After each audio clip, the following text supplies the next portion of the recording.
Welcome to our studio. నేను ప్రవీణ్ కుమార్. ప్రస్తుతం మనతో పాటు నారాయణ ఖేడ్ బీఆర్ఎస్ పార్టీ మండల అధ్యక్షులు, తుర్కాపల్లి గ్రామ హ్యాట్రిక్ సర్పంచ్ కుమ్మరి పరమేశ్వర్ గారు మనతో పాటు ఉన్నారు. మాట్లాడించే ప్రయత్నం చేద్దాం. సార్ నమస్తే.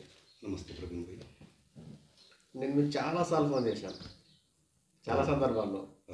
ఎప్పుడు అంటే నీకు బిజీ ఉన్నప్పుడే చేశాను కావాలని, అంటే ఎక్స్పెక్ట్ చేశాను కాదు, కానీ అలాంటి సిచ్యువేషన్లో ఫోన్ చేయాల్సి వచ్చింది. ఎప్పుడు చేసినా సరే ఎట్లాంటి ఎంత బిజీ ఉన్నా అంటే మేము ఏమైతే క్వశ్చన్ కానీ ఏదైనా పని అడుగుతామో దానికి సరైన సమాధానం వచ్చేస్తుంటుంది. అంటే ఎందుకు లిఫ్ట్ చేయొద్దు అని కాకుండా ఖచ్చితంగా సమాధానం ఇవ్వాలి అంటే, లేకపోతే రాజకీయంగా ఉన్నాం కాబట్టి మీరు సమాధానం ఖచ్చితంగా ఇవ్వాల్సిందే అని ఉంటుందా, లేకపోతే ఎప్పటికీ మీరు అంతే ఉంటారు, అందరికీ ఇదే సమాధానం ఉంటుంది? రాజకీయం అనేది రాజకీయాలు వస్తుంటాయి పోతుంటాయి.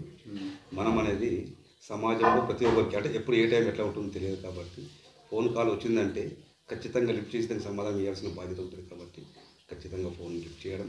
ఒకవేళ ఇన్ కేసు ఎప్పుడైనా డ్రైవింగ్లో కానీ ఏదైనా బిజీగా ఉంటే కూడా జస్ట్ చూసుకున్న తర్వాత ఒక 10 నిమిషాలు కానీ ఖచ్చితంగా ఫోన్ చేసి ఏంటి ఏం కథ ఎందుకు ఫోన్ చేసినారు అంతా మంచిదేనా అని చెప్పి తెలుసుకోవడం చాలా ఇంపార్టెంట్. కాదు, నేను గమనించిన, నేను బాగా ఎంత బిజీ ఉన్నప్పుడు ఎక్కడో ఒక చెట్టు కింద కూర్చున్నాడేమో, ఏం పని లేదేమో అన్నట్టుగానే సమాధానం మాత్రం క్లియర్గా ఉంటుంది. నేను మళ్ళీ చేస్తా, నేను బిజీలో ఉండేదాను. ఈ లక్షణం మీకు రాజకీయంలో ఉన్నప్పటి నుంచేనా, లేదంటే మొదటి నుంచే వచ్చిన లక్షణం? By birth. ఎందుకంటే ఇక మన అమ్మ నాన్న నేర్పిన వాళ్ళతో పాటు మనం ఇది రాజకీయం అంటే మధ్యాహ్నం వచ్చింది. మన రాజకీయ కుటుంబం కాదు, రాజకీయం చేసింది లేదు, మధ్యాహ్నం అవకాశం వచ్చింది. మా గ్రామస్తులందరూ కోరుకోవడం జరిగింది 2006లో. అక్కడ నుంచే సర్పంచ్గా రాజకీయ ప్రస్థానం మొదలలేదు కావడం జరిగింది. 2006లో రాజకీయం స్టార్ట్ అయింది అంటున్నారు. ఏ పార్టీ నుంచి స్టార్ట్ అయింది మీకు రాజకీయం, ఎట్లా స్టార్ట్ అయింది అంటారు? నేను యాక్చువల్లీ 1995లో ఇక్కడ ఎస్ఎస్సి 94-95 ఎస్ఎస్సి. ఆ తర్వాత నేను పటంచెరు పోవడం జరిగింది. అక్కడ టైలరింగ్ చేసుకుంటూ 95 నుంచి 2006 వరకు అక్కడే టైలరింగ్ చేసి షాప్ బిజినెస్ పెట్టుకుని షాప్ నడిపించడం జరిగింది. ఆ తర్వాత 2006లో ఎలక్షన్స్ సర్పంచ్ ఎలక్షన్స్ రావడం జరిగింది. వచ్చినప్పటికి విలేజ్లో అందరినీ వెతికిన తర్వాత ఫలానా పర్మిషన్ అయితే బాగుంటుంది సర్పంచ్కి అని చెప్పి అప్పట్లో మా శ్రీనివాస్ రెడ్డి అని చెప్పాను, ఆర్ఎట్ శ్రీనివాస్ రెడ్డి, బంటు నరసింహ సార్ టీచర్ దివంగత. వారు ఏం చేశారంటే, బేటా నువ్వు వస్తే బాగుంటుంది రాజకీయంగా, అంటే నాకు ఎలాంటి అనుభవం లేదు, రాజకీయంగా నాకు ఏం కూడా తెలియదు అని చెప్పడం జరిగింది. మీ పేరుని వాళ్ళు ఎలా ప్రపోజ్ చేశారు? అంటే ఎంతమంది రాజకీయ కుటుంబం కాదు అన్నారు? కాదు రాజకీయ కుటుంబం కాదు, ఎప్పుడు కూడా రాజకీయంలో చేసింది లేదు. అంతగా మీరు ఊర్లో కూడా లేరు? ఊళ్ళో కూడా లేదు, సిటీలోనే ఉన్నారు. మరి అంతటా మిమ్మల్ని మీ పేరుని ఎందుకు అనౌన్స్ చేయాల్సి వచ్చేవాళ్ళు? కాకపోతే అప్పుడప్పుడు ఎప్పుడు వచ్చినా 10 మందితో కలిసి, అప్పటికి కూడా నేను అక్కడ పటాంచలో ఉన్నప్పుడు కూడా చెడుకు మంచికి గ్రామం నుంచి వచ్చే వాళ్ళకి అన్ని విధాలు కూడా ఒక హాస్పిటలే కానీ ఒక ఇంకా వేరే ఒక విషయంలో కానీ ఎంబడి ఉండి తీసుకుపోయేవాళ్ళంటే వాళ్ళ పనులు చేయించేవాడిని. అది దృష్టిలో పెట్టుకుని వాళ్ళు పెద్ద మనుషులు నువ్వు వస్తే బాగుంటుంది, రాజకీయంగా మంచిగా ఉంటుంది, నువ్వైతే ఊళ్ళందరికీ కూడా బాగుంటుంది అని చెప్పేసి వాళ్ళు కోరడం జరిగింది. అప్పుడు వచ్చేసి టీడీపీ పార్టీ.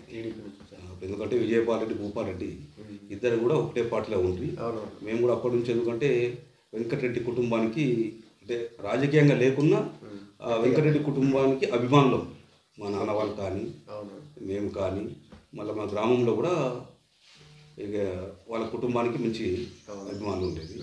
అందులో భాగంగా వాళ్ళ ఇద్దరు అన్నదమ్ములు తోటప్పుడు 2006లో సర్పంచ్గా గెలవడం జరిగింది. ఆ తర్వాత 2008లోని అన్నదమ్ములు ఇద్దరు భూపాలరెడ్డి విజయపాలరెడ్డి ఇద్దరు కూడా రాజకీయంగా కుదరక వాళ్ళు విడిపోవడం జరిగింది. అప్పటి నుంచి 2008 నుంచి భూపాలరెడ్డితో పాటే కొనసాగడం జరిగింది. కంటిన్యూషన్ అదే భూపాలరెడ్డి సార్తో పాటే ఉంది. 2008 టీఆర్ఎస్ పార్టీలో జాయిన్ కావడం జరిగింది భూపాలరెడ్డి సార్తో పాటు. మరి ఆ తర్వాత 2006 నుంచి 2011 వరకు ఎలక్షన్స్ పీరియడ్ ఉండి, ఆ తర్వాత 11 నుంచి 13 వరకు స్పెషల్ ఆఫీసర్స్ పీరియడ్. ఆ తర్వాత మరో 13లో కూడా మొదట టీడీపీ నుంచి గెలిచారు, టీఆర్ఎస్ నుంచి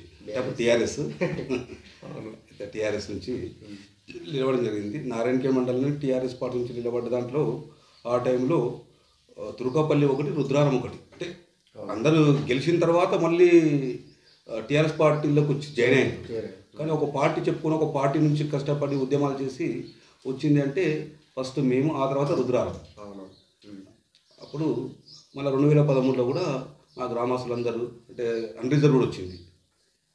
అన్రిజర్వ్డ్ వచ్చిన తర్వాత నువ్వంటే లేదు అన్రిజర్వేషన్ వచ్చింది కాబట్టి ఇంకా వేరే ఎవరైనా నిలబడండి అని అంటే లేదు నువ్వైతే నాకు బాగుంటుంది, నువ్వే నిలబడాలని చెప్పి గ్రామంలో ఉన్న ప్రతి ఒక్కరు యువకులు కానీ పెద్దలు కానీ ప్రముఖులు కానీ సాధారణంగా మొదట్లో అంటే మీరు ఒక మంచి స్పందన ఉంది, మంచిగా సిటీకి వచ్చిన వాళ్ళు కావచ్చు, మీ దగ్గర అనుకున్న వాళ్ళకి సాయం చేశారు అనే ఒక చిన్న ఏమంటారు అభిమానమో ఏదో మిమ్మల్ని సర్పంచ్ కావాలనుకున్నారు.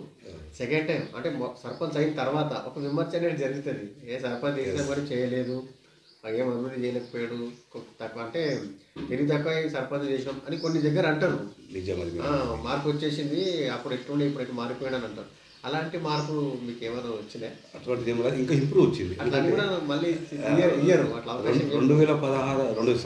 2011 అది 2006లో సర్పంచ్ గెలిచినప్పుడు 212 ఓట్ల మెజార్టీ ఇవ్వడం జరిగింది మా గ్రామంలో. 12 అయితే అప్పుడు వచ్చేసి మా ఫ్యానల్గా 7 మెంబర్లు గెలిచింది 10కి. అదే 2013లో ఎలక్షన్లో పోటీ చేసినప్పుడు కూడా మెజార్టీ 212 మెజార్టీ మరియు 9 మంది వార్డు మెంబర్లు గెలవడం జరిగింది. గతం కంటే మళ్ళీ 2 వార్డు మెంబర్లు ఎక్కువ గెలిచారు. ప్లస్ మెజార్టీ వచ్చేసి 212 నమ్మకం పెరిగింది, అప్డేట్ అవుతుంది. మళ్ళీ అదే మాదిరిగా 2019కి వచ్చే వరకు మహిళా రిజర్వ్ వచ్చింది. మహిళా రిజర్వేషన్ వచ్చిన తర్వాత సర్లే ఇక ఇప్పటికి 2 సార్లు గ్రామస్తులంతా కలిసి గెలిపించడం జరిగింది. ఇప్పుడు ఇంకెవరైనా నిలబడితే బాగుంటుంది, నేను పూర్తిగా సపోర్ట్ చేస్తాను, ఎవరైనా నిలబడండి అని చెప్పేసి గ్రామస్తులు చెప్పడం జరిగింది. చెప్తే వాళ్ళందరూ వచ్చేసి లేదు మీరే నిలబడండి, లేదు మహిళ వచ్చింది కాబట్టి ఎవరైనా మీరు నిలబడండి, ఎటువంటి అవకాశం వచ్చింది కదా అని చెప్పి చెప్పడం జరిగింది.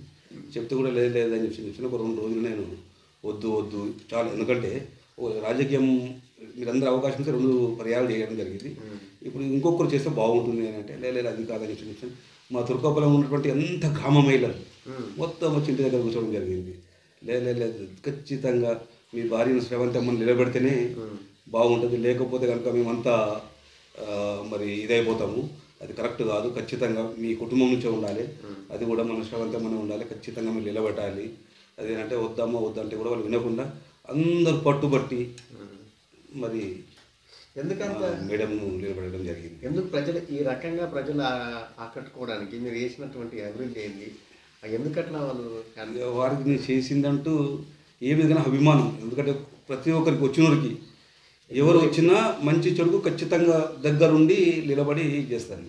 ఎట్లా అంటే సర్పంచ్గా కొన్ని డెవలప్ చేస్తాము చేయబోయి అంత కామన్, కానీ అభ్యర్థి నిలబడి మమ్మల్ని గెలిపించండి మళ్ళీ ఒకసారి అవకాశం ఇవ్వండి అన్న సర్పంచ్ అభ్యర్థులే ఎక్కుంటారు.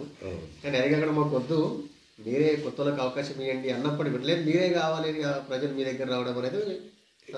ఇప్పుడు మా గ్రామంలో ఎట్లా ఉంటుందంటే ప్రతి ఒక్క కుటుంబంలో నన్ను ఒక్కరిగా చూసుకుంటారు.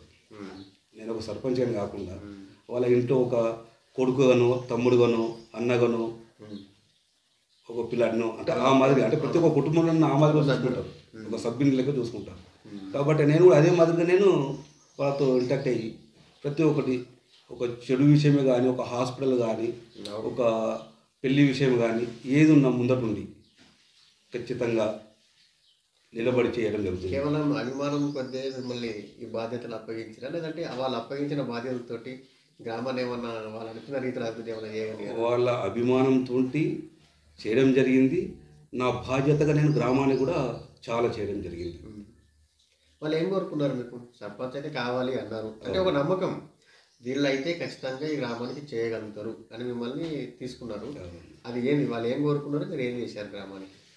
గతంలో ఊళ్ళో ఏముండదంటే కొట్లాటలు పంచాయతీలు బాగుండేటివి. నారాయణ మండలం తుర్కాపల్లి అంటే ఏముండేదంటే ఎప్పటికీ నిత్యం ఏదో ఒక విధంగా భూతగాథలను లేకుంటే ఇంట్లో అన్నదమ్ముల కొట్లాటలు పెట్టడము, ప్లస్ ఏదో ఒకటి ప్రతి ఒక్క నిత్యానికి వారంలో 1-2 కేసులు పోలీస్ స్టేషన్ పోయేటివి ఏదో విధంగా. అటువంటి నేను సర్పంచ్ అయిన తర్వాత విలేజ్లో కొట్లాటలు అంటూ ఉండొద్దు, తప్పు నీది ఉన్నప్పుడు తప్పు నీది ప్రవీణ్ భాయ్ అని చెప్పడం, తప్పు నీది ఉన్నప్పుడు తప్పు నీది భాయ్, ఇది కరెక్ట్ కాదు. మనం అందరం ఊళ్ళో అన్నదమ్ములకు కలిసి ఉండాలంటే అందరం మంచిగా ఉండాలి. కొట్టాటలు పెట్టుకుంటే నష్టం ఎవరికి? ఇద్దరికి నష్టం జరుగుతుంది.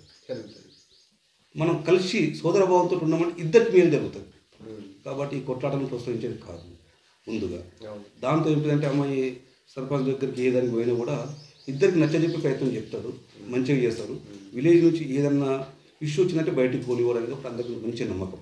మళ్ళీ నా దగ్గరికి వచ్చేవాళ్ళు ఏంటంటే నేను పోయినా నా దగ్గరికి వచ్చేవాళ్ళు ఎవరు వచ్చినా పార్టీలకు అతీతంగా ఓన్లీ ఎలక్షన్ టైంలోనే పార్టీ ఫలానా ఎవరు అంటే పర్మిషన్ అంటే ఫలానా పార్టీ అనేది తప్పితే కానీ తర్వాత ఎలక్షన్ అయిపోయిన తర్వాత ఏ పార్టీ అంటే అభివృద్ధి పార్టీ అని అనేవారు. అవునవును. అందరూ తప్పించి ఫలానా పార్టీ వ్యక్తి అనేది మాత్రం ఆ రోజు చూడలేదు, ఈ రోజు కూడా చూడరు గ్రామంలో. అవునండి. పరమేశ్వర అంటే ఒక అభివృద్ధి పార్టీ, అభివృద్ధి మనిషి అని చెప్పి ఆ రోజు నుంచి ఈ రోజు వరకు కూడా అదే పేరు అదే మాదిరిగా ఇప్పుడు హ్యాట్రిక్ 3 సార్లు అదే పేరు వచ్చింది. ఇప్పుడు మళ్ళీ రాబోయే సర్పంచ్ ఎన్నికల్లో ఈ పేరుతో మళ్ళీ రీసెంట్గా అందరూ వచ్చి మీరే కావాలని ఎట్లయితే సర్పంచ్ కావాలన్నారో మళ్ళీ సేమ్ హ్యాస్టాగ్ అదే జరగబోతుందా, లేకపోతే ఏమైనా విరక్తి ఏమైనా వచ్చిందా జనాలకు వద్దు అనుకుంటున్నారా? అభిమానం అక్కడనే అక్కడ వరకే ఉందా? రాజకీయంగా కాస్త కొంచెం రెస్ట్ తీసుకుందాం అనుకుంటున్నాం.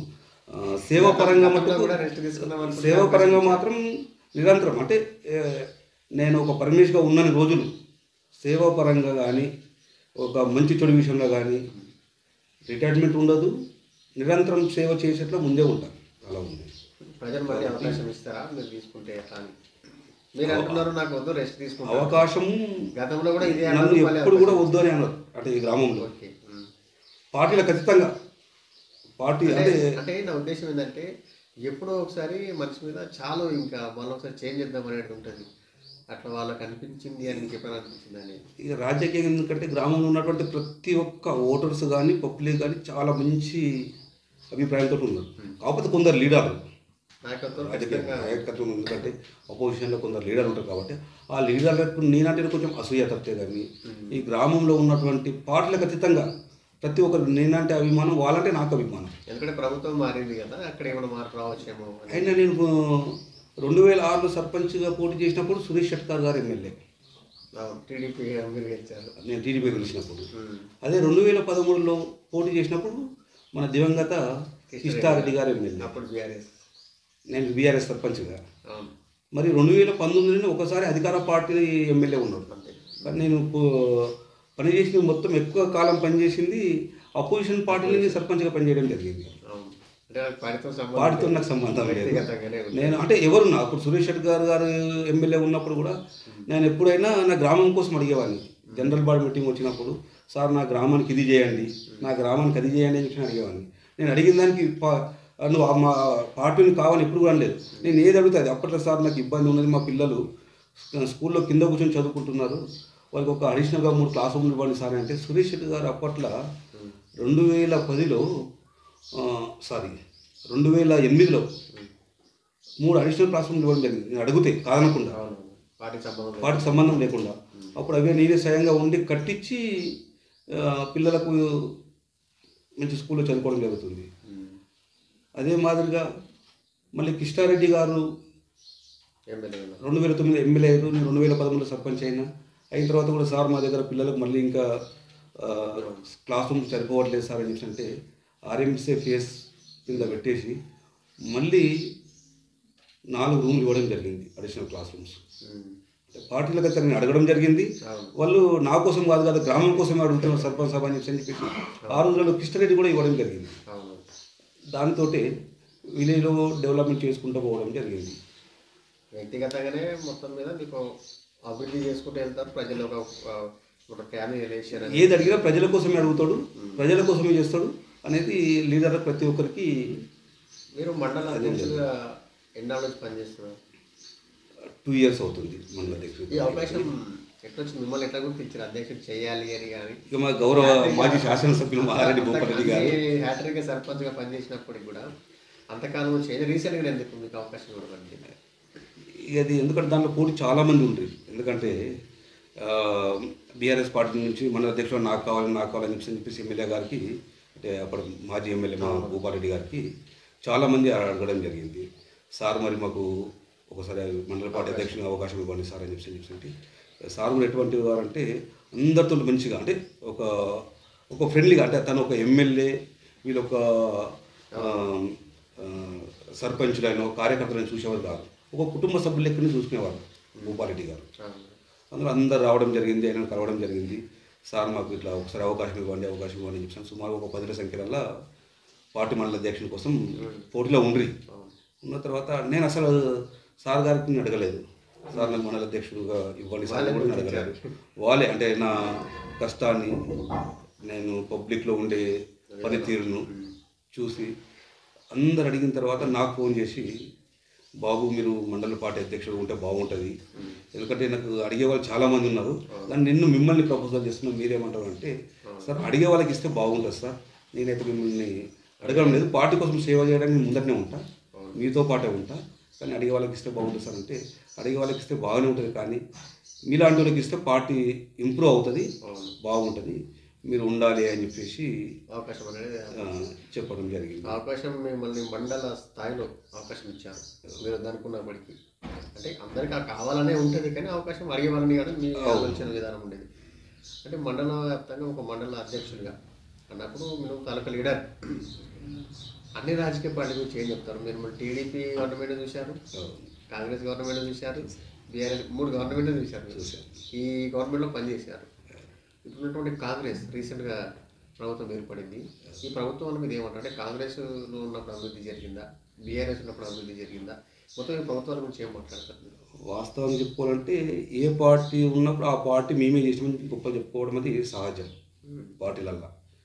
కానీ మనకు తెలంగాణ రాష్ట్రం ఏర్పాటు అయిన తర్వాత మన బీఆర్ఎస్ అంటే అప్పటి టీఆర్ఎస్ ప్రభుత్వం ఏర్పాటు, మన గౌరవ మాజీ ముఖ్యమంత్రి కేసీఆర్ గారు తెలంగాణలో ఉన్నటువంటి గోస యాస తెలుసుకొని ఏం చేస్తే బాగుంటుంది అని చెప్పేసి మంచి మంచి స్కీములు తీసుకురావడం జరిగింది. అంటే గతంలో మన పెద్ద మనుషులు చెప్పేవారు ఏమని అంటే, ఎంత చిన్న ఊరైనా ఎంత పెద్ద ఊరు ఉన్నా హనుమంతుడు లేని గుడి లేదు, కేసీఆర్ సంక్షేమ పథకం అందని ఇల్లు లేదు అనే మాదిరిగా మన మాజీ ముఖ్యమంత్రి ప్రతి ఒక్క ఇంట్లోకి సంక్షేమ ఫలాలను చేరవేసిన ఘనత అంటే మన కేసీఆర్కే దక్కింది గారు. రాష్ట్ర ప్రభుత్వ సంక్షేమ పథకాలు అయితే ఇంటికి అందినవి, ప్రతి ఇంట్లో ఉన్నాయని అంటున్నారు.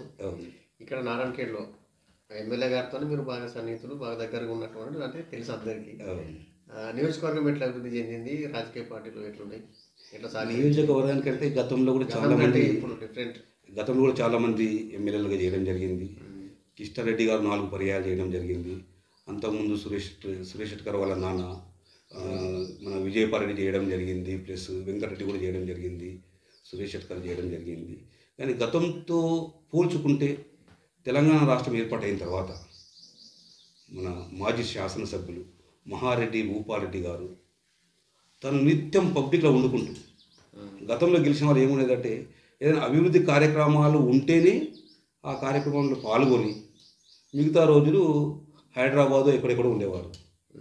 అదే మన భూపారెడ్డి గారు ఎమ్మెల్యే అయిన తర్వాత నిత్యం పబ్లిక్లో ఒకటినే 5 సంవత్సరాలు. అంటే గతంలో ఏముండదంటే ఎలక్షన్ వస్తే నెల రోజులే ప్రచారం ఊరు తిరిగేది, నాయకుడు కనబడేది. అదే మన భూపారెడ్డి గారు ఎట్లా అంటే నిత్యం రోజు ఎలక్షన్ ప్రచారంలో ఉన్నట్టుగానే అయినా సరే, గెలుపుకోవడం తర్వాత సంగతి, పబ్లిక్లో ఉండే మనిషి. ఏ ఊరికి పోయినా భూపారెడ్డి అంటే గుర్తుపట్టని చిన్నపిల్లగాడి కాడికి ఏంటి ముసలమ్మ దాకా గుర్తుపట్టని వారంటూ ఉండరు. ఆయన రోజుకు నిత్యం 18 గంటలు పబ్లిక్ లోపలనే ఉండేది. ఎప్పుడు చూసినా ఇక నారాయణకి నుంచి హైదరాబాద్ పోయిందంటే అట్టికి పోయి ఏ ఒక్క రోజు కూడా కూర్చునే వ్యక్తి కాదు. హైదరాబాద్ పోయిందంటే అక్కడ ముఖ్యమంత్రి దగ్గర కూర్చుండి నా నారాయణకి నియోజకవర్గానికి ఇన్ని కోట్లు కావాలి, నా నారాయణకి మున్సిపాలిటీకి ఇన్ని కోట్లు కావాలి, నా నారాయణకిలో ఉన్నటువంటి 200 చిల్లర గ్రామాలకు ఇంత డబ్బులు నిధులు కావాలి అని చెప్తారు. ఎప్పటికీ వాళ్ళతోటి మాట్లాడి నియోజకవర్గం గురించి వాళ్ళతో కొట్లాడి, అటు ముఖ్యమంత్రి గారితో అయితేనేమి, అటు మాజీ మంత్రి హరీష్ రావు గారితో అయితేనేమి, మాజీ మంత్రి కేటీఆర్ గారితో అయితేనేమి, నిత్యం ఎప్పుడు పోయినా నా నారాయణఖేడ్ నియోజకవర్గం అని చెప్పేసి గతంలో చూసినప్పటికి ఇప్పటికి చూస్తే మన నారాయణఖేడ్ మీరు కూడా తిరుగుతున్నారు, చూస్తున్నారు. గత నారాయణఖేడ్కి ఈ నారాయణఖేడ్కి ఎంత తేడా ఉందంటే కళ్ళ ముందర కనబడుతుంది. మనం చెప్తే ఎందుకంటే ఒక పార్టీ పరంగా చెప్పిన, కానీ పార్టీలు ఖచ్చితంగానే మీరు మాట్లాడి చూస్తే కూడా తెలుస్తుంది. నారాయణఖేడ్ అనేది ఎక్కడ ఏ గల్లీకి చూసినా మ్యాక్సిమంగా సీసీ రోడ్లు అయినాయి, డ్రైనేజెస్ అయినాయి, మరి నారాయణఖేడ్ మంగళపేట నుంచి రాజు చౌక్ వరకు, రాజు చౌక్ నుంచి కరసగుత్తి రోడ్డు వరకు, కరసగుత్తి రాజు చౌక్ నుంచి ఇక్కడ రేకాల రోడ్డు మధ్యన డివైడర్స్ వేసి మధ్యన బటర్ఫ్లై లైట్లు నారాయణఖేడ్ ఒక అంటే ఇది ఎక్కడ ఉండేదంటే అంటే మున్సిపాలిటీ లెవెల్స్లో ఉండాల్సిందే. కానీ మన సిటీలో పోతే ఏ మాదిరి కనబడుతుంది. ఇప్పుడు నారాయణఖేడ్లో నైట్ టైంలో వెళ్తుంటే ఇది మన నారాయణఖేడ్ గత ఒక 5 సంవత్సరాల కింది ఎవరైనా మన నారాయణఖేడ్ వలస వెళ్ళిన వాళ్ళు ఈరోజు వస్తే ఇది మన నారాయణఖేడ్ అన్నా లేకుంటే ఇది వేరే సిటీకి వెళ్తున్నామా అనే మాదిరిగా డెవలప్మెంట్ చేసిందంటే మన బీఆర్ఎస్ ప్రభుత్వము, మన మాజీ ఎమ్మెల్యే భూపాల్ రెడ్డి గారు. అంటే మాజీ ఎమ్మెల్యే అని అనడానికి నోరు రావట్లేదు, కానీ అనాల్సిన అవసరం ఉంది కాబట్టి ఖచ్చితంగా అది ఆయన ఎందుకు ఎప్పుడు చూసినా ఆయన ఎమ్మెల్యేనే అనేది మాకు అలవాటు. మాకే కాదు, నారాయణఖేడ్లో ఉన్నటువంటి నారాయణఖేడ్ నియోజకవర్గ పబ్లిక్ మొత్తం కూడా ఈరోజు కూడా ఎమ్మెల్యే ఎవరు అంటే భూపాల్ రెడ్డి సార్ అంటారు తప్పితే, కానీ ఇంకా అట్లా మొన్న గెలిచిండేమో అంటే అంటే ఇంకా ఆయన నోట్లకి వెళ్ళలేదు. ప్రతి ఒక్క నోట్లో భూపాల్ రెడ్డి. ఇప్పుడు 9 ఏళ్ళు పరిపాలన జరిగింది బీఆర్ఎస్. ఎట్లుందంటే ఒక ఇంటి ఆడబిడ్డని పెళ్లి చేసిన తర్వాత మా ఇంట్లో మా కూతురు ఇన్ని రోజులు మంచిగానే ఉండే, ఇప్పుడు అల్లుడికి ఇచ్చిన అల్లుడు ఎట్లా చూసుకుంటాడు అని చెప్పేసి వారం పోయి చూసి రావడమో, నెలకొంత చూసి రావడమో, ఫోన్ చేయడం అనేది జరుగుతుంది. మీరు ప్రభుత్వం మారింది, ఇంకొకరు చేతిలో పోయింది, కాంగ్రెస్ ఏర్పడింది. అంటే అంటే వ్యక్తులు మారిపోయినాయి, ఎమ్మెల్యే మారిపోయింది, మా గవర్నమెంట్ కూడా మారిపోయినాయి. ఎట్లా అనిపిస్తుంది అంటే వాళ్ళ చేతిలో పెట్టిన మరి ప్రజలు మేము అందించిన సంక్షేమ పథకాలు అందుతాయా, మేము అందించిన పరిపాలన వీళ్ళకి అందుతుందా అనేది ఎప్పుడైనా ఇప్పుడు మేము కోరుకునేది ఎందుకంటే పోయిందిలే మాకు సంబంధం లేదు అని అనిపిస్తుంది. అటువంటిది ఏముండదు. ఎందుకంటే మేము కోరుకునేది ఎందుకు ఏమిటిదంటే మా నాయకుడు భూపాల్ రెడ్డి గారు ఏ మాదిరిగా అయితే చేసిర్రో ఈరోజు ఉన్నటువంటి ఎమ్మెల్యే గారు కూడా పోటీతత్వంతో పనిచేసి నారాయణఖేడ్ ఇంకా ముందుకు ఇంకా చేయాలి, అభివృద్ధి చేయాలి. మనం ఎప్పుడైతే రాజకీయంగా మనకు నమ్మి ఓటేసి గెలిపించిన ఓటర్స్ ఉన్నారో వాళ్ళకు మనం కష్టపడి పనిచేసినప్పుడే మనకు ఒక గుర్తింపు వస్తుంది. ఈరోజు నువ్వు పేరు మంచిగా తెచ్చుకోవాలనుకుంటే మంచి చేస్తే మంచి పేరు వస్తుంది. ఈరోజు మా భూపాల్ రెడ్డి గారు కష్టపడి పనిచేసారు కాబట్టి ఆయనకు ఈరోజు కూడా మాజీ ఎమ్మెల్యే అనడానికి మాకు నోరు రావట్లేదు. అంటే మీరు కూడా కష్టపడి పనిచేసి నారాయణఖేడ్లో అంటే ఎలక్షన్స్ ఉన్నప్పుడే పార్టీ, ఎలక్షన్స్ అయిపోయిన తర్వాత అభివృద్ధి పార్టీ అనే ఒక నినాదంతో మనం జనాలలోకి వెళ్ళినప్పుడు మనం మంచి చేస్తే మనకు మంచి జరుగుతుంది, మనం చెడు చేస్తే చెడు జరుగుతుంది. అంటే గెలిపోవడం సహజం. సరే అది ఎవరి మీద కోపం ఉండి ఏం కథ అనేది మొన్న అది వేరే విధంగా జరిగింది. అది భూపాల్ రెడ్డి గారు ఓటింగ్ పాలు రావడం జరిగింది. మీరు ఏమంటారు ఇక్కడ ఓడిపోవడానికి ప్రధాన కారణాలు ఏమంటారు? మార్పు వచ్చి చేసిందంటారా లేకపోతే వద్దు అనుకొని అన్నారా? ఇట్లా మార్పు వచ్చి కాదు, అది ఏమైందంటే ఇక దాన్ని ఏ విధంగా చెప్పాలని అర్థం అవ్వటం ఉంది. కోరుకోలేకపోవడం అని కాదు, ఎందుకంటే ఎట్లా చెప్పిన ఒక దాన్ని ఒక కోణంలో ఆలోచిస్తారు. చిన్న పిల్లలు కూడా భూపాల్ రెడ్డి అంటే గుర్తుపడతారు. ఇంకా మాజీ ఎమ్మెల్యే అనడానికి మాకు నోరు రావట్లేదు. ఆ రకంగా ఎమ్మెల్యే భూపాల్ రెడ్డి ఈ రకంగా పోయింది అన్నప్పుడు మరి ఎందుకు ఇవ్వాలి ఎమ్మెల్యే భూపాల్ రెడ్డిని మాజీ ఎమ్మెల్యే చేయాల్సి వచ్చింది? అంటే అక్కడ ఏమైందంటే యువకులు, చదువుకున్న యువకులు మాకు ఉద్యోగాలు రావట్లేదు, మాకు ఎందుకంటే ఎంప్లాయ్మెంట్స్ అంటే వేయట్లేదు అనే ఒక ఆలోచన వాళ్ళ మైండ్లో. అంటే ఉద్యోగాలు మన తెలంగాణ ప్రభుత్వంలో ఎన్ని రావాలని అంతకంటే చాలా వచ్చింది. ఏఈఓ పోస్టులు చాలా వేల సంఖ్యలో వేయడం జరిగింది. గతంలో 5-6 పంచాయతీలకు ఒక పంచాయతీ సెక్రటరీ ఉండేది. ఈరోజు ఒక పంచాయతీ, కొత్తగా పంచాయతీ ఏర్పడ్డ పంచాయతీ కూడా ఒక పంచాయతీ సెక్రటరీ. కాకపోతే అన్ని డిపార్ట్మెంట్లలో ఉద్యోగాలు ఫిలప్ చేయడం జరిగింది. ఓన్లీ డిఎస్సి టీచర్స్ దాంట్లోనే కొంచెం వెనుకబాటు కావడం జరిగింది. ఇప్పుడు ఏదో మాయ జరిగింది, ప్రజలకు ఏదో ఒకటి అంటే మాయ చేసేసారు, అందుకే ప్రభుత్వం ఏర్పడింది, ఇక్కడ కూడా ఏర్పడింది అని చెప్తున్నారు.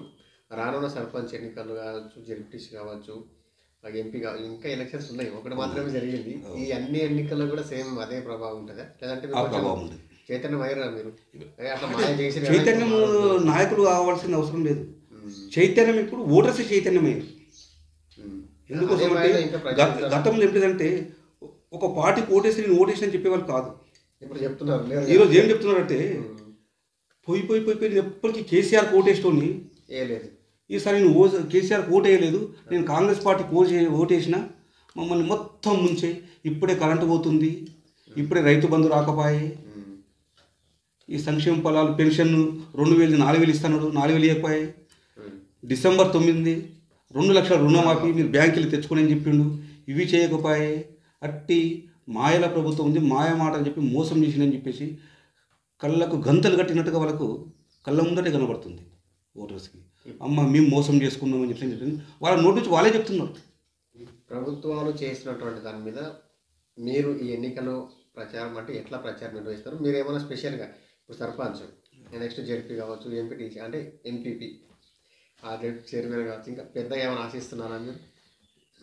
ఆశలు అంటూ ఏమి లేవు. సరే సరే, ఎందుకంటే మా గ్రామస్తులు అందరూ కూడా మిమ్మల్ని అవకాశం ఇచ్చారు, మండల స్థాయిలో కూడా ఇచ్చారు, ఇది చేసి ఒక సర్పంచ్ చేశారు. వీడికే చాలా సంతోషంగా ఉంది.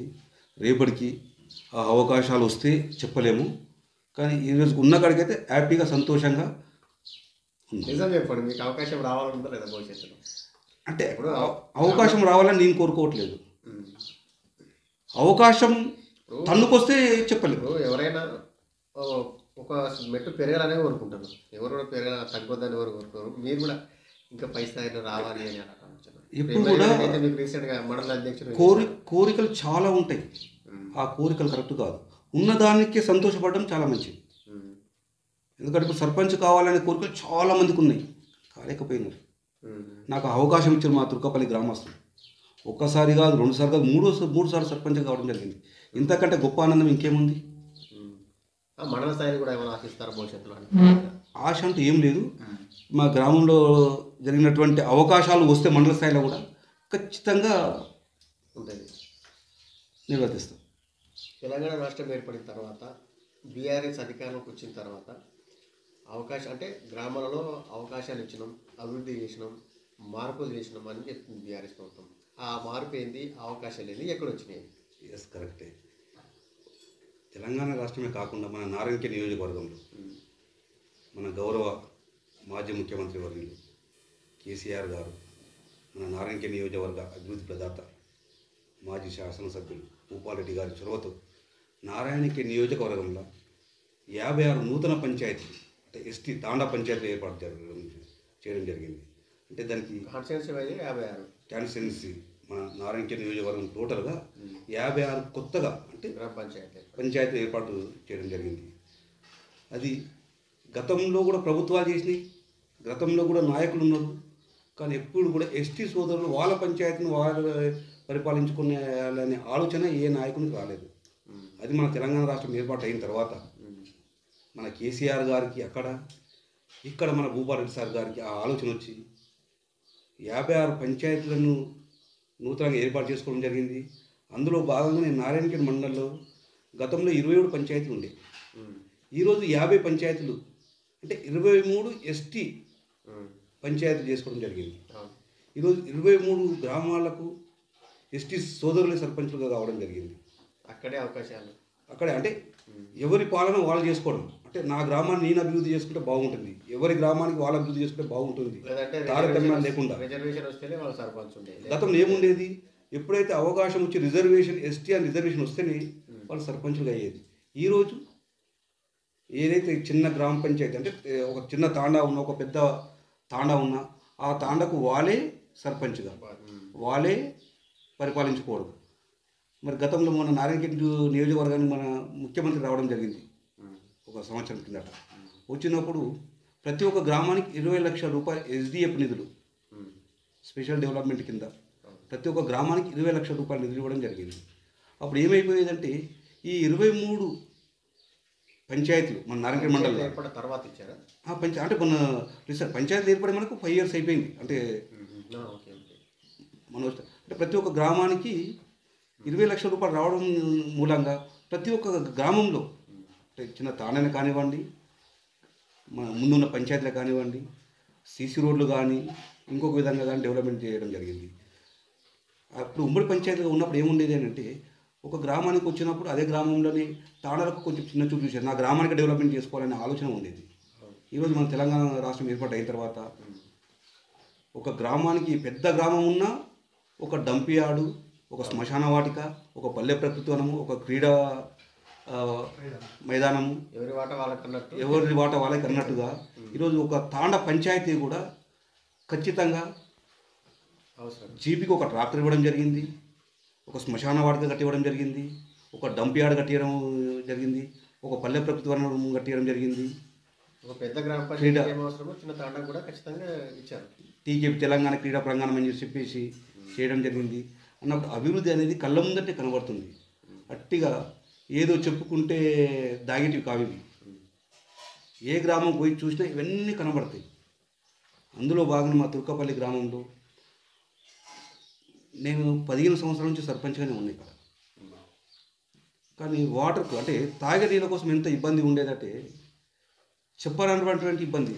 మా తుర్కాపల్లి గ్రామానికి మా ఆడపిల్లలు మా గ్రామానికి ఒక దసరా పండుగకు బతుకమ్మ పండుగకు రావాలన్నా మా తుర్కాపల్లికి వెళ్తే నీళ్ళ బిందెలు ఇచ్చి పంపిస్తారు మాకు. ఒక జాతరకు రావాలన్నా నువ్వు ఇంటికి మా అమ్మగారి ఇంటికి వెళ్తే బిందె తీసుకొని చేనాలకి నీళ్ళు మోయాల్సిన పరిస్థితి ఉంటుందని చెప్పి తుర్కపల్లికి రావాలంటే భయపడేవాళ్ళు.